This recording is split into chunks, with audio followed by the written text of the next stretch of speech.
नमस्कार, आप सुन रहे हैं द बॉलीवुड रेडियो और मैं हूं आपके साथ आकाश। दोस्तों, किस्सा राजेश खन्ना का है और बात हो रही है 1973 की। ये राजेश खन्ना और डिंपल कपाड़िया की शादी का साल भी है। जब भी राजेश खन्ना के सुपर स्टारडम का जिक्र होता है तो हमेशा लिखा जाता है कि 1972 के अंत तक उनका सुपर स्टारडम खत्म हो गया था। ये बात पूरी तरह से गलत है।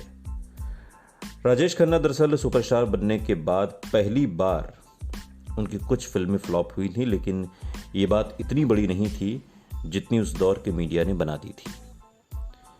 फिल्म मीडिया और इंडस्ट्री के कुछ लोग शायद उनके गिरने का जैसे मानो इंतजार कर रहे थे। लोगों ने राजेश खन्ना की आलोचना की, उन पर अलग अलग तरीके से निशाने लगाए और उनके पतन का इंतजार किया, क्योंकि राजेश खन्ना की करिश्माई कामयाबी ने इन सब लोगों की तुलना में उन्हें बहुत ऊंचे मुकाम पर पहुंचा दिया था। जो फिल्में फ्लॉप भी हुईं, उन्होंने अच्छी कमाई की थी और अपना पूरा खर्च वसूल कर लिया था। हाँ, उनकी ब्लॉकबस्टर्स की तुलना में ये काफी कम चली थी।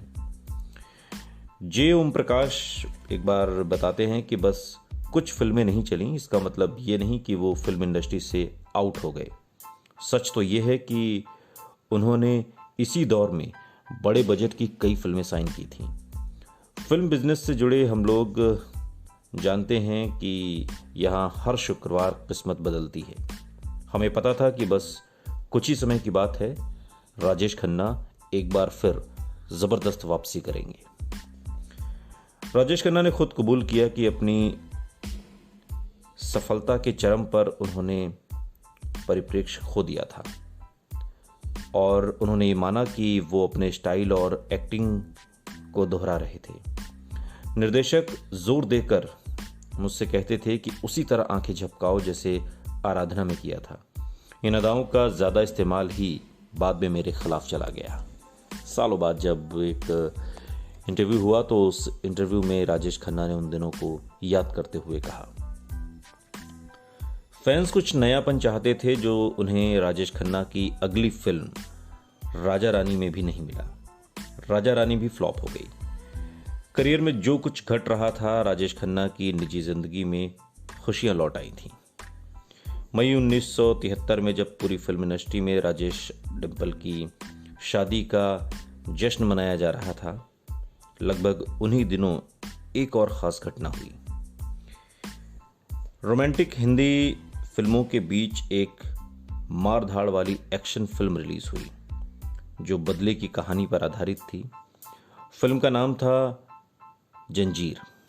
हीरो थे फिल्म आनंद में राजेश खन्ना के सह नायक रहे अमिताभ बच्चन, और इस फिल्म को लिखा था राजेश खन्ना की खास रही स्क्रिप्ट राइटर्स की जोड़ी सलीम जावेद ने। फिल्म ने कामयाबी के झंडे गाड़ दिए।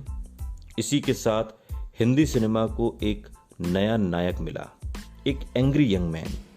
ये किरदार राजेश खन्ना की तरह नौजवानों को खूबसूरत रोमांस की सपनीली दुनिया में नहीं ले जाता, बल्कि अपने ऊपर हुए जुल्मों के खिलाफ खड़े होकर आवाज को बुलंद करता है।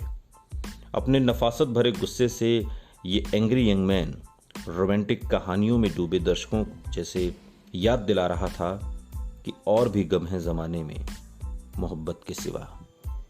सुनते रहिए द बॉलीवुड रेडियो, सुनता है सारा इंडिया।